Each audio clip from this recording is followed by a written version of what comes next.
अस्सलाम वालेकुम नाजरीन, आप देख रहे हैं INN चैनल। मैं हूं शेख अहमद अली। इस न्यूज़ बुलेटिन में आइए नज़र डालते हैं दिन भर की बड़ी खबरों पर।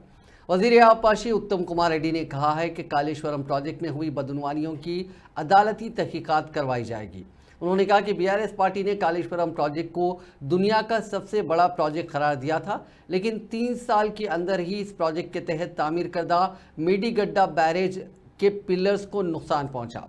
जारिया साल 21 अक्टूबर को प्रोजेक्ट के पास जोरदार आवाज़ आई और उसके साथ ही पिल्लर में दरार पड़ गया। उन्होंने कहा कि सिर्फ मेडीगड्डा बैरेज को ही नुकसान नहीं पहुंचा बल्कि अन्नारम बैरेज को भी नुकसान पहुंचा। इसके अलावा सुंडेला बैरेज का मायना करना बाकी है। वज़ीर आबपाशी उत्तम कुमार रेड्डी ने आज वुज़रा और ओहदेदारों की एक टीम के साथ मेडीगड्डा बैरेज के पिल्लर का मायना किया। उनके हमरा रियासती वुज़रा पुंगलेटी श्रीनिवास रेड्डी, डी श्रीधर बाबू, पुन्नम प्रभाकर और कोमट रेड्डी भी मौजूद थे। नुकसान होने वाले बैरेज का तफसीली मायना के बाद मीडिया से बात करते हुए उत्तम कुमार रेड्डी ने कहा कि कालेश्वरम प्रोजेक्ट की हकीकी सूरत हाल को आवाम के सामने पेश किया जाएगा।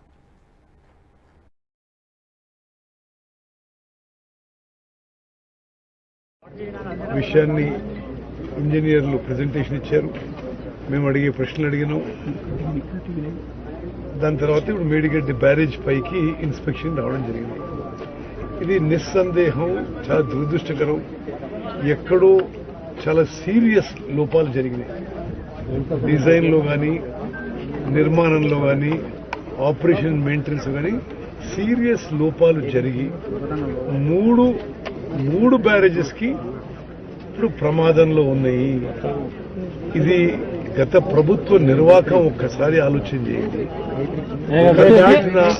ఇప్పటివరకు కాళేశ్వరం ప్రాజెక్టు పై ఖర్చు పెట్టిన సొమ్ము 93,500 కోట్ల రూపాయలు.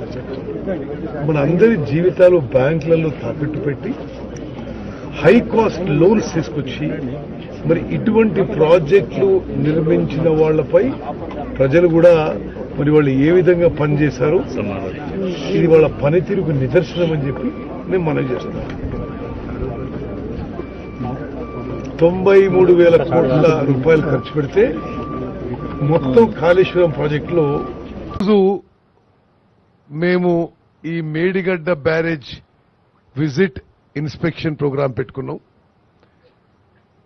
కాళేశ్వరం ప్రాజెక్ట్ విషయంలో మా పార్టీ అభిప్రాయం మొదటి నుంచి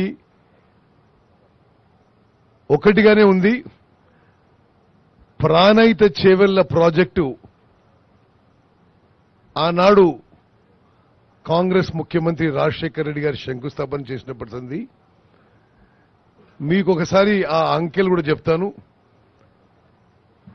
38,000 కోట్లతో 16,40,000 ఎకరాల కొత్త ఆయకట్టు ఇవ్వడానికి ప్రాణహిత చేవెళ్ల సరియైన విధానంలో ఖర్చు చేయటం జరిగిందో లేదా అని తెలుసుకునే ప్రయత్న భాగంలోనే ఈరోజు పెద్దలు ఉత్తమ్ కుమార్ రెడ్డి గారు కానీ, పెద్దలు శ్రీనివాస్ రెడ్డి గారు కానీ, పెద్దలు వెంకటరెడ్డి గారు కానీ, పెద్దలు ప్రభాకర్ గారే కానీ, అదేవిధంగా పెద్దలు జీవన్ రెడ్డి గారు కానీ, వివేక్ గారు కానీ రావటం జరిగింది. మేము కోరుతా ఉన్నాం అధికారులందరినీ కూడా. ఎందుకంటే ప్రభుత్వం కంటిన్యూస్ ప్రాసెస్. ఇక్కడ పనిచేస్తా ఉన్న ఎస్సీలు, ఈలు, ఈఎన్సీలు, ఇక్కడ పనిచేస్తా ఉన్న కలెక్టరు, ఎస్పీ, మాకెవరిపైన వ్యక్తిగత ద్వేషాలు లేవు, వ్యక్తిగత ఆలోచనలు లేవు. సాంకేతిక పరంగా నిజంగా ఎక్కడా లోపం జరిగిందో స్పష్టంగా సుస్పష్టంగా ప్రజలకు తెలియజేసే ప్రయత్నంలో మీరు ఉంది నడిపి. डिप्टी चीफ मिनिस्टर व वजीर फाइनेंस भट्टी विक्रमार्का ने आज सिंगरेनी के ओहदेदारों को हिदायत दी कि वो आने वाले मौसम गर्मा में बर्फी की किल्लत को ना होने देने के लिए रियासत के तमाम थर्मल सेंटर्स और दीगर रियासतों के थर्मल पावर स्टेशन से कोयले की बिलावक्फे निकासी करते हुए उसे ट्रांसपोर्ट करने के इक़दाम करें। उन्होंने आज सेक्रेटेरिएट में सिंगरेनी कॉलोनीज के तमाम डिपार्टमेंट्स के आला ओहदेदारों के साथ जायजा इजलास मुनक़िद किया। इस मौके पर सिंगरेनी के डायरेक्टर्स की जानिब से पेश करदा पावर पॉइंट प्रेजेंटेशन में सिंगरेनी की कारकर्दगी के बारे में डिप्टी चीफ मिनिस्टर ने तफसीलात हासिल की, जिसमें सिंगरेनी कॉलोनीज की जानिब से अंडरग्राउंड कोयले की खानों से निकासी होने वाले कोयले, नए project, Singareni thermal project, solar project, कोयले की मार्केटिंग, मिशनरी के इस्तेमाल जैसे उमूर की तफसीलात पेश की गई। Telangana medical and health services recruitment board ने 1827 स्टाफ नर्सेज की जायदादें पुर करने के लिए उम्मीदवारों की आर्जी मेरिट लिस्ट जारी कर दी है। बोर्ड ने यहां जारी करदा एक नोटिफिकेशन में बताया कि आर्जी मेरिट लिस्ट में जिन दरखास्त गुजारों के नाम आए हैं उनके असनाद की तनखी 30 दिसंबर से 6 जनवरी तक excise academy for state of Telangana Bandlaguda में होगी।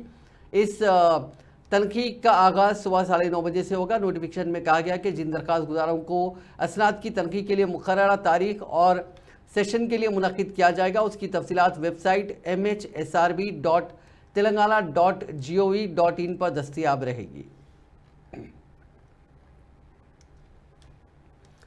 तेलंगाना में साल 2023 के दौरान जराइम की बहसियत मजमूई शरह में 8.97% यानी 8.97% का इजाफा हुआ है।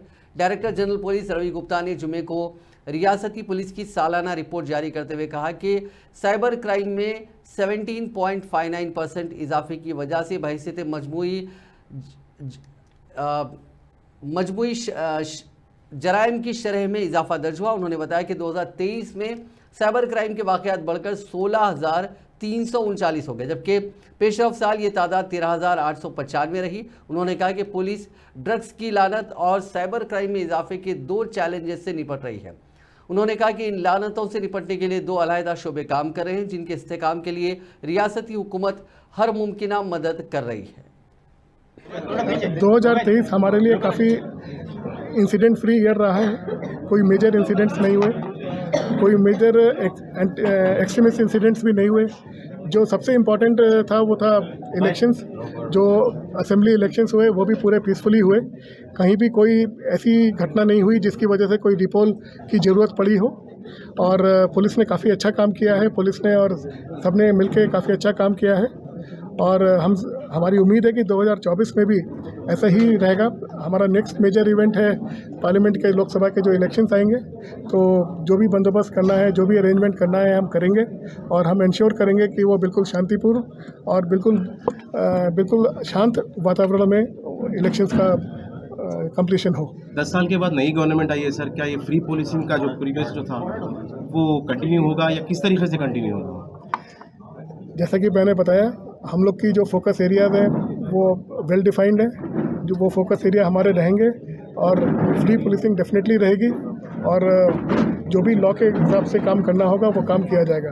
नारकोटिक्स में पहली बार एक IPS ऑफिसर को अपॉइंट किया गया है ताकि ड्रग्स के जो इश्यूज हो रहे हैं उसको कम करने। इस पर आप सिटीजन्स को क्या मैसेज देंगे सर? सबसे पहली बात कंज्यूमर्स के लिए आपने क्योंकि पूछा, हमें मेन सप्लाई रोकनी है। कंज्यूमर तो एक बहुत छोटा सा हिस्सा है इस पूरी चेन का। मेन जो है, अगर हम सोर्स यानी कि जहाँ से आ रहा है उसको अगर हम रोक देंगे तो ऑटोमेटिकली ये प्रॉब्लम ख़त्म हो जाएगी। तो मेरी जो अपील है सारे पब्लिक से, सब सिटीजन से यही अपील है कि कभी भी कोई इन्फॉर्मेशन आपको आती है तुरंत हमें सूचना दें। आपकी पहचान, आइडेंटिटी सीक्रेट रखी जाएगी और अगर आपकी इन्फॉर्मेशन सही हुई तो हम सूटेबल आपको रिवॉर्ड्स भी देंगे।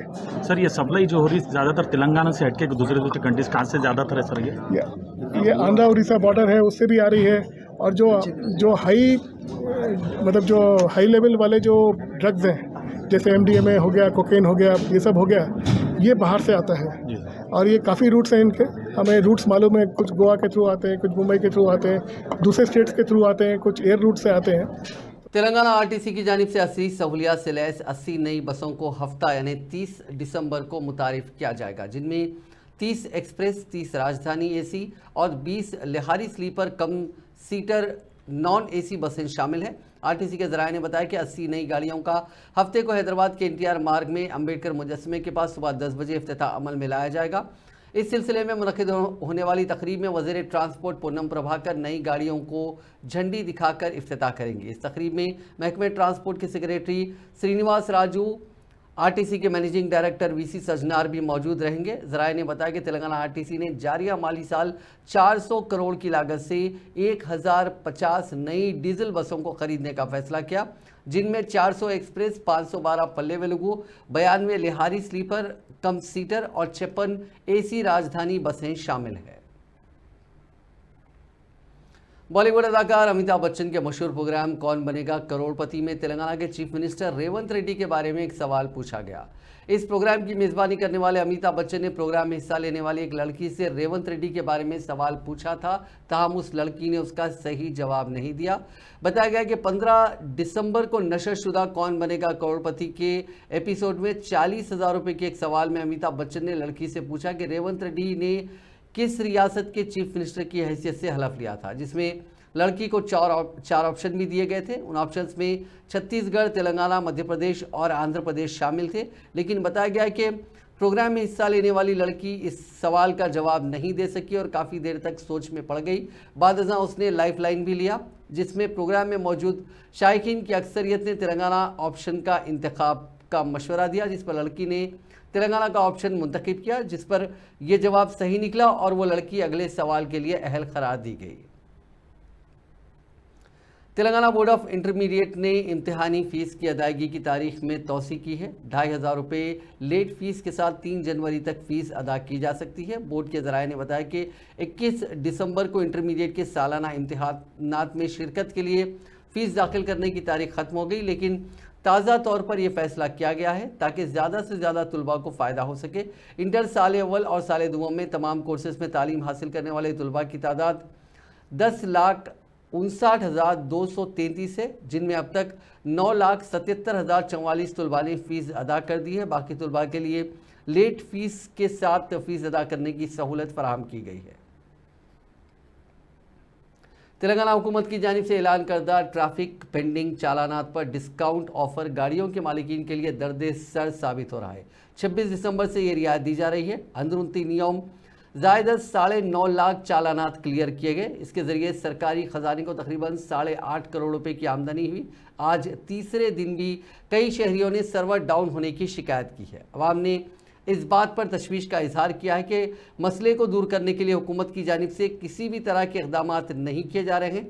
वाज़ेह है कि कोरोना लॉकडाउन के बाद सूरत हाल को देखते हुए आवाम को माली मुश्किलात से महफूज रखने के लिए उस वक्त की TRS हुकूमत ने भी ट्रैफिक चालान पर भारी डिस्काउंट दिया था। उस वक्त ट्रैफिक पुलिस की वेबसाइट पर सर्वर डाउन होने की शिकायत मिलने के बाद उसकी गुंजाइश में इजाफा करते हुए आवाम को राहत फराहम की गई थी। तेलंगाना हुकूमत की महालक्ष्मी स्कीम के तहत RTC बसों में खवातीन को मुफ्त सफ़र की सहूलत फराहम की गई है, जिसकी वजह से बसों में खवातीन की कसीर तादाद देखी जा रही है।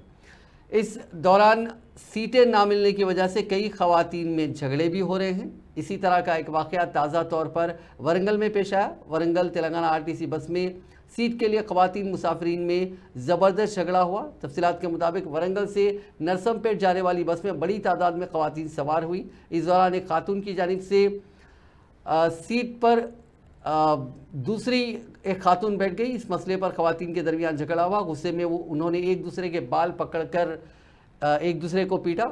ये सारा मंजर किसी ने सेल फोन में कैद कर लिया और ये वीडियो सोशल मीडिया पर वायरल हो गया।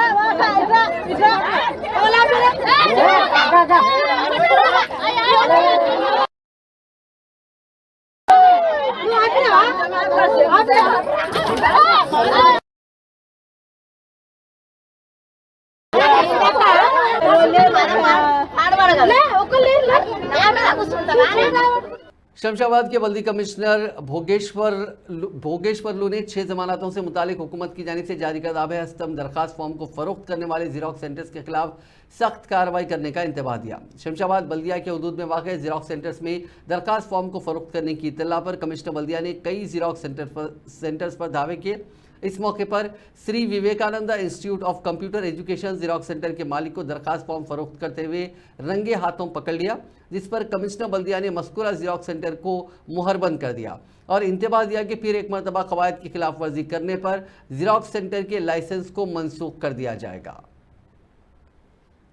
रियासत भर में कांग्रेस हुकूमत की 6 गारंटी स्कीमात की दरखास्तें कबूल करने का अमल जारी है। दरखास्त दाखिल करने के मराकज़ के पास अवाम का हुजूम देखा जा रहा है। बाज़ मकामात पर भगदड़ की भी इतलात है। हैदराबाद के सुलेमान नगर मरकज़ में दरखास्त दाखिल करने वालों की कसीर तादाद आई हुई थी। इसी दौरान वहाँ भगदड़ मच गई, जिसके नतीजे में सुलेमान नगर वार्ड एडमिनिस्ट्रेटर ऑफिसर मसूदुर रहमान गिर पड़े और उनके सीने में दर्द होने लगा। फौरी तौर पर उन्हें इलाज के लिए अस्पताल मुंतकिल कर दिया गया, जहाँ उनकी हालत मुस्तहकम बताई जाती है। हैदराबाद के कई मराकिज़ पर इस तरह की सूरत हाल की वजह से ओहदेदारों को परेशानी का सामना करना पड़ा है। अवाम का हुजूम उमड़ पड़ने की वजह से ओहदेदार काफ़ी दुश्वारियों का सामना कर रहे हैं। फील्ड ऑफिसर्स आला ओहदेदारों से अमले की तादाद में इजाफे की ख्वाहिश कर रहे हैं।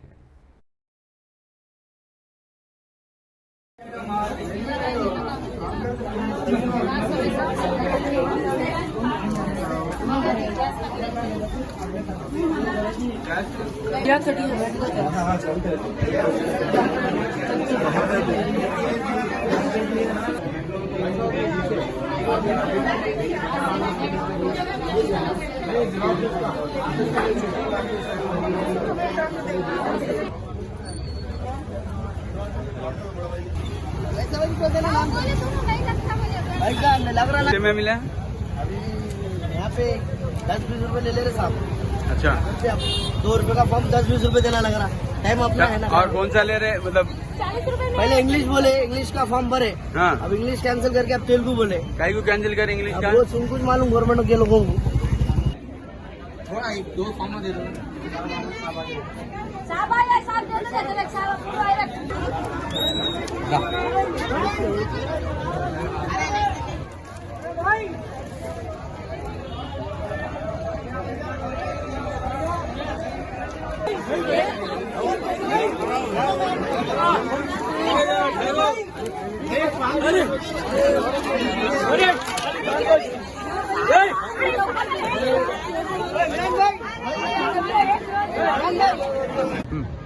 ఈ దబిల్పుర డివిజన్ లో ఇన్ఫ్లుయెన్స్ పెట్టుకొని ఇవన్నీ నమ్మకండి గవర్నమెంట్ మొత్తం टोटल। आप ये कहाँ से आए? इंग्लिश फॉर्म आए कहाँ से? कस्टमर लेकर आए। गवर्नमेंट रिलीज नहीं करे इंग्लिश फॉर्म, आप दे रहे, आप पब्लिक को। नहीं, मैं नहीं दे रहा हूँ कहीं से भी। ये लोग लेके आ रहे हैं, बोल रहे हैं हमारे पास एक जेरोक्स है, आप 5 करके दो। तो हम 5 करके दे रहे हैं। एक जेरोक्स की दुकान है ये। जीरोक्स कितने में दे रहे हैं आप? एक जीरोक्स 2 रुपए में एक जेरोक्स, 1 पेज। 8 रुपए में 4 पेज। 20 रुपए 40 रुपए ले रहे हैं, बोल रहे हैं पब्लिक बोली। हैदराबाद डीसीसी के सदर समीर वलीउल्लाह ने कहा कि पुराना शहर हैदराबाद के लाखों गरीब बाशिंदों को कांग्रेस हुकूमत की तरफ से नाफिज की जाने वाली 6 जमानतों से फ़ायदा होगा। समीर वलीउल्लाह ने जुमे को एक सहाफ़ती बयान में कहा कि कांग्रेस हुकूमत ने पहले ही ख़वातीन के लिए आरटीसी बसों में मुफ्त सफ़र और आरोग्यश्री की रकम में 10 लाख रुपए तक इजाफा कर दिया है। उन्होंने कहा कि 500 रुपये के गैस सिलेंडर, ख़वातीन को 2500 रुपये माहाना माली इमदाद, गरीबों के लिए रिहाइश और 6 ज़मानतों में किए गए वादों की फराहमी के लिए लाखों अहल मुस्तफ़ीज़ीन उनसे दरख्वास्तें वसूल करने के लिए प्रजा पालना प्रोग्राम शुरू किया गया है। यह मुल्क की पहली हुकूमत है जिसने इख्तिदार में आते ही फलाही स्कीमों पर अमल दरामद शुरू कर दिया है। समीर वलीउल्लाह ने जिक्र किया कि जहां रियासती हुकूमत ने पूरे तेलंगाना में फॉर्म्स की तकसीम और दरख्वास्तें वसूल करने के लिए वसी इंतजाम किए हैं, वहीं हैदराबाद में कांग्रेस पार्टी के कारकुनान दरख्वास्तों को भरने में लोगों की मदद और रहनुमाई कर रहे हैं। उन्होंने आवाम से अपील की कि वो किसी भी दलाल के जाल में ना आए। उन्होंने कहा कि फॉर्म जारी करने और जमा कराने का पूरा अमल मुफ्त किया जा रहा है। अगर लोगों को कोई परेशानी महसूस होती है तो वो मकामी कांग्रेस कारकुनों से रब्त पैदा कर सकते हैं। इसी दौरान आपको बता दें कि कांग्रेस के सीनियर कायद मुजीबुल्लाह शरीफ ने आज चार मीनार हलके में गरीब आवाम को फॉर्म हासिल करने और उस फॉर्म को पुर करने में मदद की।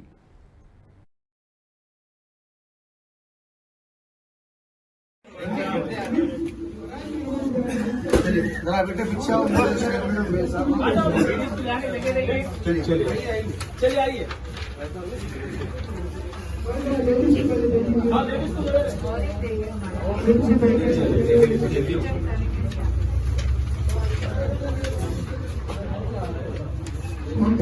यहाँ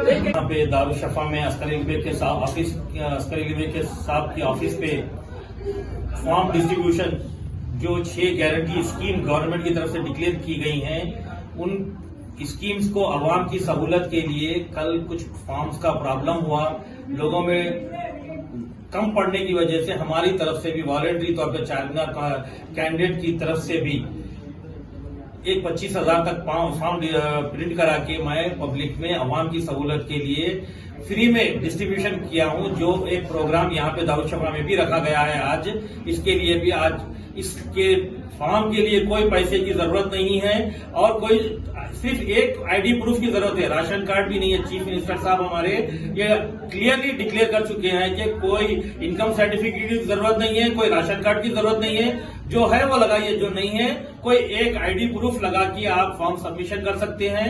इसके लिए कोई फॉर्म के लिए कोई पैसे देने की जरूरत नहीं है, ना कोई इनकम सर्टिफिकेट के लिए पैसे देने की जरूरत है, ना कोई राशन कार्ड की जरूरत है। जो चीज भी आपको खाली एक फॉर्म एक आईडी प्रूफ लगाइए और सबमिट कीजिए। जो कुछ भी बाद में फ्यूचर में आपको प्रॉब्लम आएगा, हमारे पार्टी के वर्कर्स जो आपके लिए रहनुमाई के लिए हैं, हर जगह पे मौजूद है, हर डिवीजन में हमारे लोग काम कर रहे हैं, वो आपको आपकी रहनुमाई करेंगे, गाइडेंस करेंगे और आपके लिए जो जो भी मुश्किलात हैं वो हल करने की कोशिश करेंगे। क्योंकि गवर्नमेंट बीआरएस के कारगुजार सदर केटी रामाराव ने जुमे को ऐलान किया कि उनकी पार्टी लोकसभा इंतखाबात के लिए तैयार है और इस सिलसिले में आइंदा माह से मुख्तलिफ अजला में तैयारियों के ताल्लुक से इजलास मुनक्किद किए जाएंगे।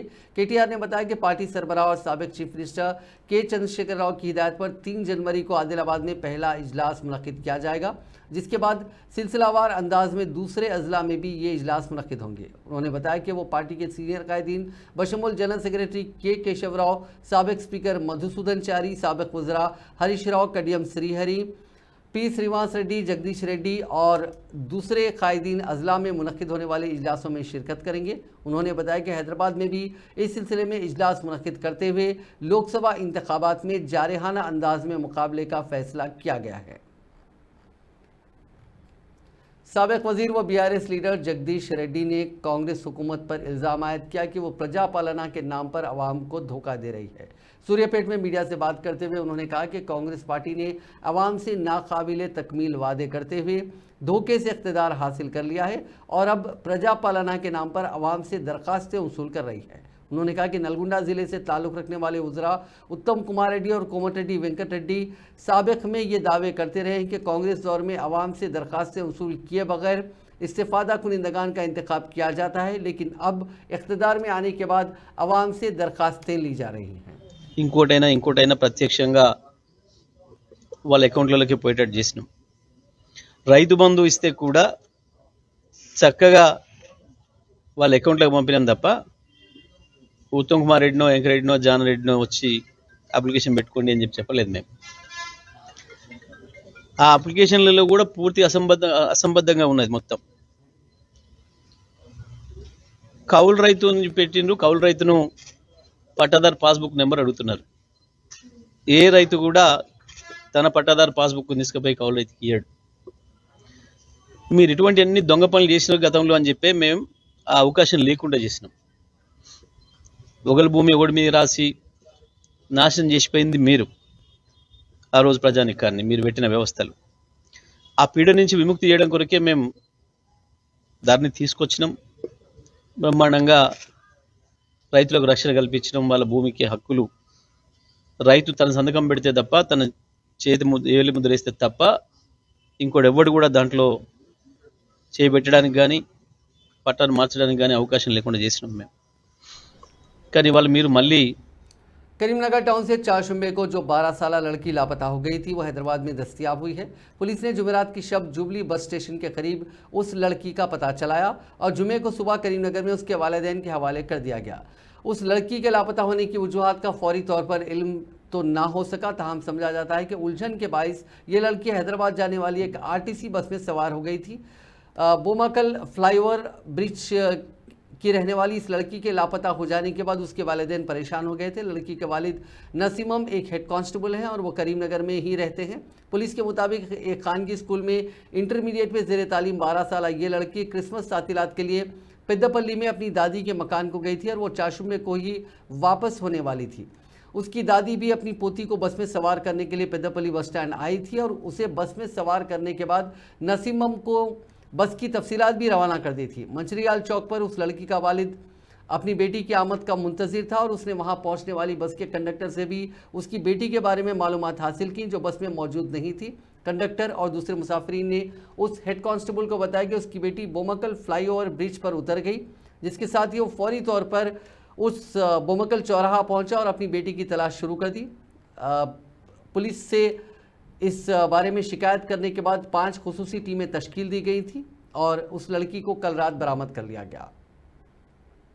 आंध्र प्रदेश के ज़िले अनकापल्ली में एक ही ख़ानदान के 4 अफराद ने मुबैना तौर पर खुदकशी कर ली, जबकि 5वां रुकन मौत और ज़िंदगी की लड़ाई लड़ा है। हैदराबाद को मौसूल इत्तला में बताया गया कि जुमेरात की शब अनकापल्ली टाउन में एक सुनार ने अपनी अहलिया और 3 बेटियों के साथ खुदकशी की कोशिश की। उन्होंने मुबैना तौर पर साइनाइड का इस्तेमाल कर लिया था। 40 साल रामाकृष्णा, उनकी 38 साल बीवी माधवी और 13 साल की 2 बेटियां वैष्णवी और लक्ष्मी, जिसकी उम्र 16 बरस है, उन्हें दवाखाना मुंतकिल करने से कबल ही फौत हो गई, जबकि इस जोड़े की छोटी बेटी कुसुम प्रिया को अनकापल्ली गवर्नमेंट हॉस्पिटल में शरीक करवाया गया है, जहां उसकी भी हालत तशवीशनाक बताई गई है।